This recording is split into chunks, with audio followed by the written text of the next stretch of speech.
are listening to the Chartographers.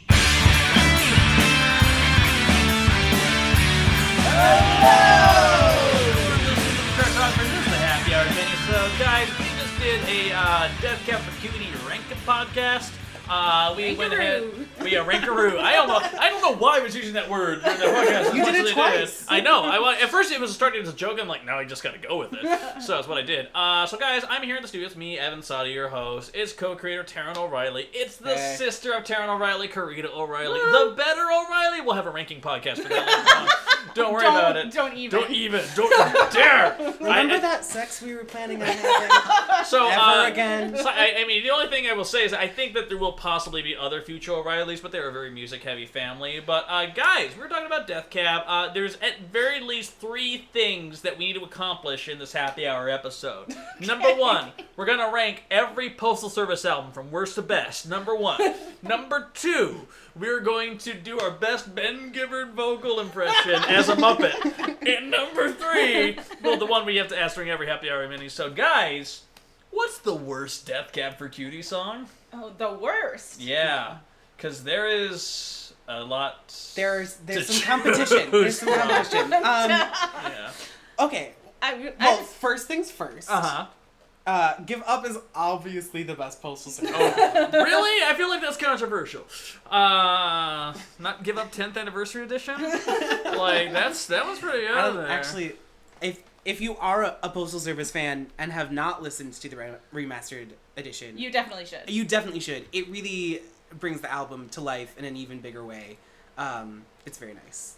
It's very Yes. nice. Very nice. Very nice. Nice face, You nice you face. hear little details that we're always there, but they're a lot more prominent now, and it's just brilliant. Yeah, well, it kind of brought it. Well, we were having this discussion in the last podcast because I did an interview with Chris Waller. I confronted him on a statement he made about how he said that there were things because he just played guitar on the Postal Service album. He didn't actually produce it. That was Jimmy Trembello of Dentel, and he said that it was. Like there were lyrics that Gibbard got away with on that album that he wouldn't have allowed or let him get away with on a Death Cab album, which was interesting. And I pointed out that JFK fucking shit on Sleepin' In, which I agree is a little bit.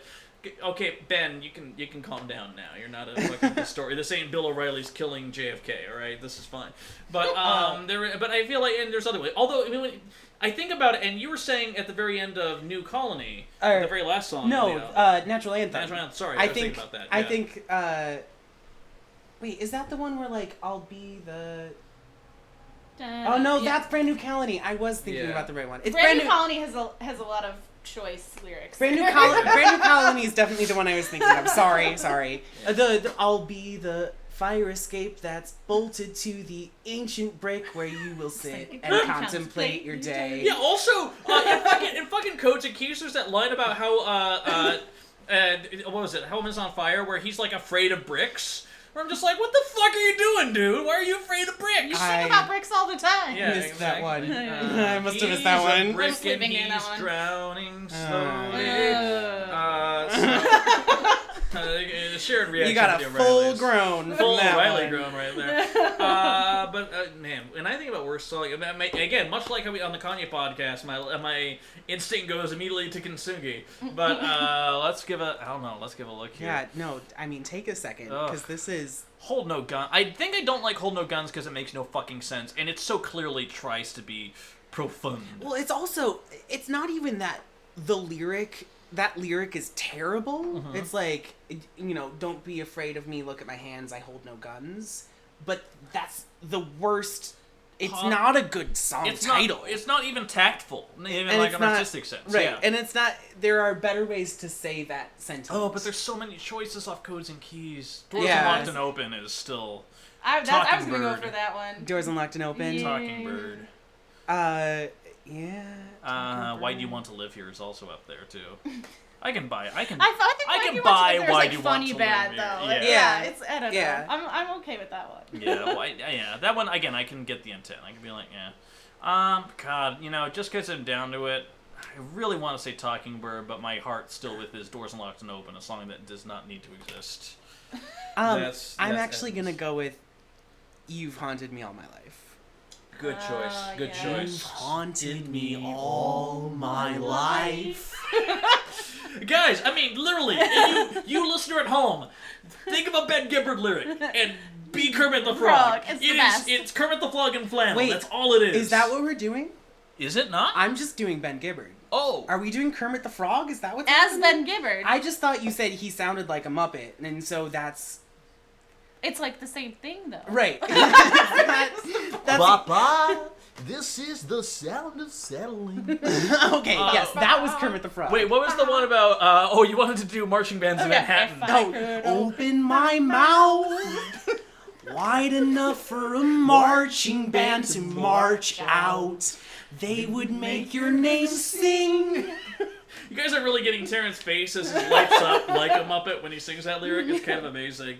I mean, literally, it's so applicable. We could just, I would almost do record a whole podcast with doing lines from literally every song. I will possess your heart. All right, guys. So, real quick, we wanted to talk a little about you play these songs with chords. Yeah. In terms of where would we rank that? I would probably put it in the lower half, and that's not a thing. Honestly, I'd put it below. We have the facts we're voting. Yes, probably. And here's the thing: like, it's clearly because it's their early shit. you think it's worse than Something About Airplanes? See, that's the thing. Oh, yeah. I would put it right above Something About Airplanes. I would just put it in the same place. Way too many covers. Let's talk about that too, because especially when they do this Charming Man, but it's clearly obvious that he is like that. What a shitty Morrissey imitation. Like, I know they were young, they were figuring it out, but it's So like I guess literally the you're not thing- singing it in your own voice. You're singing it in a Morrissey voice. Fine. So I guess the thing about You Can Play These Songs with Chords, it's not that I really wanted to, like, rank it in the albums, although I would have. Mm-hmm. But it would have been, like, Slash with Something About Airplanes. I mean, They're tied together. ranking-wise, they're tied together. But they're just that I wanted to make sure that we recognize that there were some songs on You Can Play These Songs with Chords that are added to that I think... It's not like they're all just a waste of time. Right. No, Is- it's definitely I guess worse. is my point. No, I Well, don't and think so. And it's also it's fun because Death Cab for Cutie has a lot of B-sides. Actually, while I was World, getting ready for shut this, your mouth. I found out they have just under 3 hours of B-sides, and that's not including alternate versions of songs they've already released. These are only Songs that weren't unreleased songs. Best B-side, My Mirror Speaks from the Open Door EP. That's really great. Yeah. Mine is definitely gonna be from it's the B-side off of Title and Registration, I want to say. Oh, is Yeah. it World Shut Your Mouth? No. It is World Shut Your Mouth. Yeah. World, shut your mouth. I think, Yeah. I would also say that the EP, the song, it's a little fact about Evan and Evan's life. The song off of the Forbidden Love EP, Photo Booth, I fell in love to that song. That song will always hold like a Aw. deep emotional place for me, and it was just I thought it was the most romantic thing ever. That's sweet. I also just for a second before we move away from it, do want to defend their version of This Charming Man because I don't know the original, and so I liked it. Check and mate. No, I just mean that if you're a Death Cab for Cutie fan, maybe Right. check out This Charming Man. I'm If more you of a Death Cab for Cumin fan. I love cumin. all right, and that's it, everybody. Thanks So for coming. speaking And we're cutting you off. Speaking of romantic stories, Taran and I, we've known each other for a while, Where is and this when going? we first started exchanging, we first started exchanging, how do I put it, music with each other.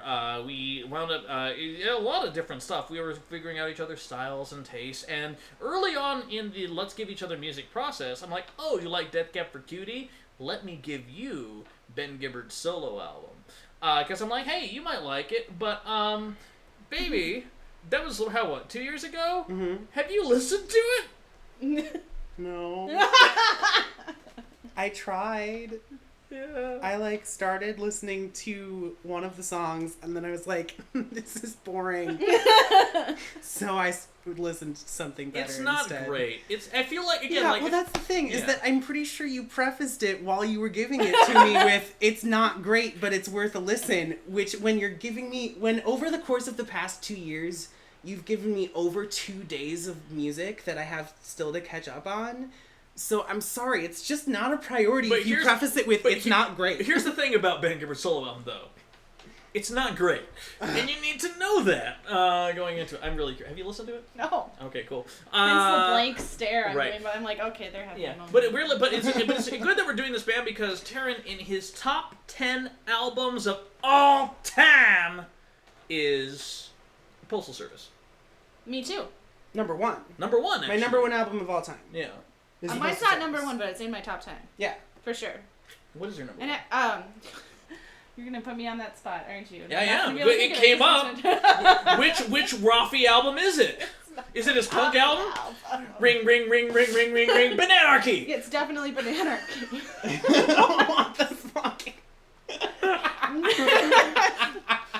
Baby Baluka. I don't even know what just happened. Baby Baluka. Swim so wild, let's swim so free. And our next minisode. Just a little white whale on the road. Oh my god, I'm dying. Guys, why isn't this a thing? Why is a death metal Raffi a thing? It might be. Jesus. Like, we should probably look it up. Whoa, so anyway, Death Cab. Yeah. Oh, God. Yeah, I can't think of a lot more about Oh, it. we were gonna do, worst Ben Gibbard lyric. Oh, yeah. Lord, fuck. Jesus. Is that a Ben Gibbard lyric? Lord, fuck. Jesus. Is that during the coda of St. Peter's Cathedral? I think it is. No. Oh, get the white. Oh, I hate that we're doing this now because that makes me have to think about. Like, pull up the lyrics. You had one. I think you had a nominee. Yeah, I mean, El Dorado. Binary C, literally all of Binary C. Sorry, Just just a specific a lyric. quick side note on El Dorado. Can we stop writing songs about El Dorado? This fucking metaphor is so goddamn played out. Like, it's just, every time I hear anyone who writes a song called El Dorado, I can just immediately assume just like, nope. they've lost Yeah. most of their artistic integrity. Oh. That's them fighting words. Wow, this is a harsh take, Taran, right over here. I say strong things sometimes. I speak hyperbolically. I heard your Raffi death metal cover. I know what that sounds like.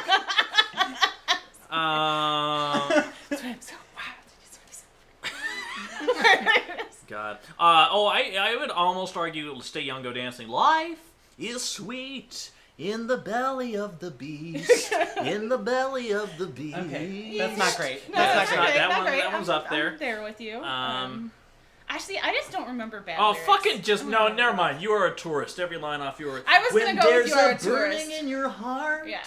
A tragic yearning in your heart. Yeah. Gotta build it higher than the sun. Let it go. Literally, that whole song, that is the song of, that, The Sound of Settling, that's the sound of giving up. That song off of that fucking album. Lord, fuck, that album's shitty. Also, Ben Gibbard. In case you weren't sure how we felt about Co's and Keys in the first podcast, We didn't swear enough the first time. You know, so we we're doing it didn't. now. His new album's just gonna be called Lord Fuck. I would like it to see him if he just did like the Colin Malloy thing and he just started doing acoustic covers of like heavy rap songs. I think you do a pretty or the good Ben job. Folds thing, Yeah. as it were. Here's a toast to the douchebags. A toast to To the the assholes. Oh God, Damn it. that opens up a whole new world. No one man should have all that power. Now we're moving way into Muppet territory at this point. We headed into harsh Muppet territory. So hard. Turn up the lights in here, baby. Extra guys. bright. Sorry. It's so much fun though. Don't It get is. it twisted. Fine, Don't get it it's twisted. your podcast, so do whatever you want. Literally, the entire rest of this podcast is just us trying to do covers Let's of. just wrap Can we this do? up. Can we Work, do Hard work, Rock Baby work, work, Beluga? work. I feel like there was something else we were supposed to accomplish in this minisode, but I don't remember. Well, I'm trying to think. Because We he got had the worse. solo album, he had the Postal Service thing. I felt like, he still songwrites on occasion. He actually has a really nice contribution on the new Monkees album that came out because the Monkees, the remaining members, they got together, did some like standards from back in the day, and also had like Ben Gibbard and Rivers Cuomo from Weezer and the guy from Fountains of Wayne, like, they all came together and wrote new songs for them to do, which I thought was like really cool because, like, talking about just pure giddy pop thrills, that's a nice one. And he has this kind of nice little acoustic one called Me and Magdalena, and it's pretty nice. I think an NPR critic actually listed it as like his favorite song off the new Monkees album, but also you can have a favorite song off a Monkees album too. Like, there's at times where I feel like he's really in touch with it, but just recently I just feel like, again, he's a craftsman, and also I just feel like Death Cab is more of a job than it is something he likes to do. Which it is. Yeah, but Yeah, I mean, it is his job. Yeah. But I mean, also, that's the thing about like ranking discography, and the thing I think that why it's kind of so fun and interesting is that like you can feel the highlights of like, no, this was like from the heart. This was like what they wanted to do when they became a band, kind of thing. And then there's like they signed a contract and they needed to get an album out, and which they didn't, and that which happens. Plans didn't have that feeling of, because like a lot of people are like, oh, they're going major label at this point, but like, oh, they changed their sound like by zero. I feel like Plans wasn't their going major label. Plans was gonna be their next album anyway, and Transatlanticism was so successful that they were signed to a major label before it happened. But then even Narrow Stairs, that's still not necessarily a major label one. Oh, maybe that's it. Maybe that's why Codes and Keys and Kitsugi, like 2 albums in, they're like, oh, this is our major label albums. This is why we're doing fucking Black Sun and right. That's what Kintsugi Yeah. sounds like to me is. Mm-hmm. And it's, I mean, there are I would songs buy I don't that. turn off. I buy that argument 100%, totally. Yeah, like I would say, there's songs I don't turn off, which I listen to a lot of like old school radio, Mm-hmm. and there are songs that I turn off immediately. There are songs that I don't turn off. There are songs that I'm like, well, maybe I'll come back to that if nothing better is on a different station. And then there are songs that I always play, and like Black Sun is one that I don't turn off. I like listening I like to Black it. Sun. I'm not gonna lie. Yeah. And same with Ghosts of Beverly Drive. Those are songs that I want. I hear that on listen the to. alternative rock radio still to this day, which is like, okay, sure. I definitely like the thought, and I mean it shows in their chart success too, that while yes they were signed to major labels for Plans and Narrow Stairs, Codes and Keys and Kintsugi were where they were fulfilling the listening contract. to the label. Yeah. I feel like they were taking the label's input a lot more. Yeah. And Right. that's why they had #1 charting songs for the first time on charts, on rock charts, but still. But like, also interesting thing is that I reviewed actually the last 3 albums, Narrow Stairs, Codes and Keys, and Kintsugi, and I gave a 7 out of 10 to Narrow Stairs. I gave a 4 out of 10 to Codes and Keys, and against all odds, I gave a 3 out of 10 to Kintsugi. Yeah, you really don't like that one. No, and its only reason is because it feels like obligation rock. It feels like it's just, well, it does have moments that you kind of strike there. They're just bereft of inspiration. It's just empty vapor. Which is, I think and that fans, like, there were some angry fans, but also, more importantly, and I always get some angry responses, but there were a lot of people that were just like, no, you're right, because more than half the comments were like, that's about par for the course. Like, that's, they're kind of... I also think that I think Ben may feel like writing and recording the albums is like a job, which is why we think the songwriting, the chords and the melodies of these last 2 albums are a little weaker, but he definitely doesn't feel like performing is still his job. I was gonna say, I think in this minisode we have to say like totally worth seeing live. No matter Totally, what we've said about their albums, when about where they when are I saw as a them band, live... they have not slipped as a live As band. a live act, they are still Yeah. really tight. They sounded really good on old stuff, on new stuff. Yes. Worth the trip. When I for saw sure. them live, they had a little drum kit that they brought out at one point that Ben Gibbard on front stage then started playing along with Jason McGurr on drums. Just started like hitting it and just pounding it like, oh, you can fucking play, can't you? Like it was actually pretty epic. Yeah. Although here's the other thing too, and this is something Taran as well. I think it's interesting because you brought this up. We're like, why are we always putting on a lot of these podcasts the latest album they put out for the most part? Which I thought I didn't really think about, but I feel like with a lot of these legacy artists, these artists that have been around for at least over a decade, their latest albums are just shitty. Right. And, and that's just.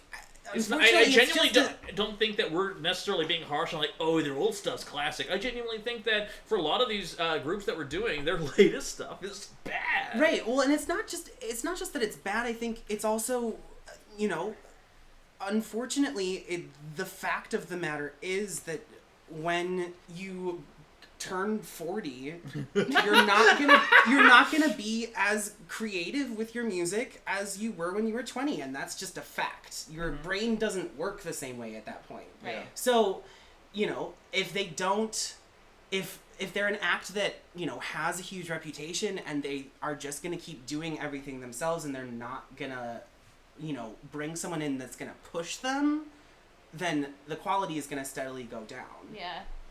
Unless, and there are rare exceptions to that, but in general, that's just going to be the case. I think also, I don't know, there is the fact of, now you're competing with YouTube artists and people who aren't as produced as well, and that's popular, and that's changed, I think, what a certain subset of people are listening for, which I think influences anyone that's on a major label and needs to sell records, is that they're competing with different types of ways of putting music out there, I guess. Yeah, but you know what? I gotta be honest. I've been going over this the wrong way. I need to be honest. I think maybe my hatred of Codes and Keys and Kintsugi is based on something else. Back in 2007, I interviewed Ben, or 2008, right before Narrow Stairs came out. Actually, the week it came out, after it went #1. And I interviewed him, and we were talking, and the interview went fine, and it was great, and I was so happy. I'm like, oh my god, the second version of Death Cab I interviewed. But then, you know what? I gotta be honest. Only after the fact that I found out he was dating Zooey Deschanel, and had been for some time, and I was like, dude, you didn't tell me? You broke bro code? You broke bro code right in front of my fucking face.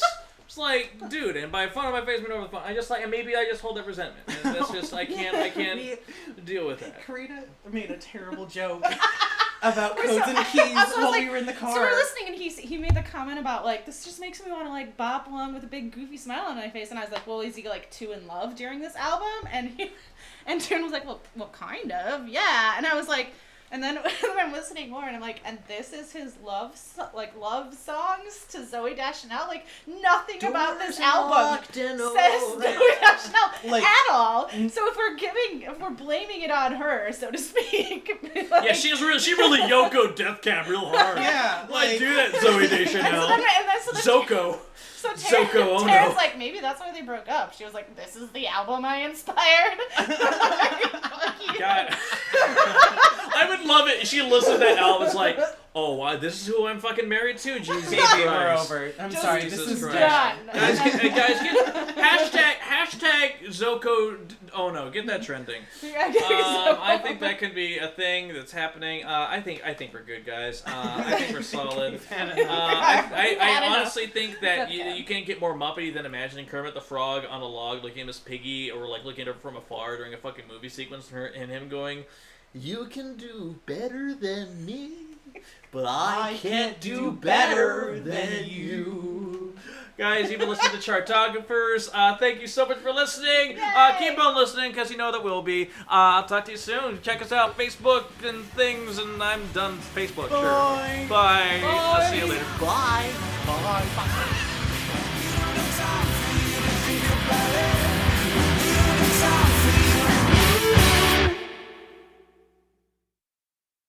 Just a little white whale on the road!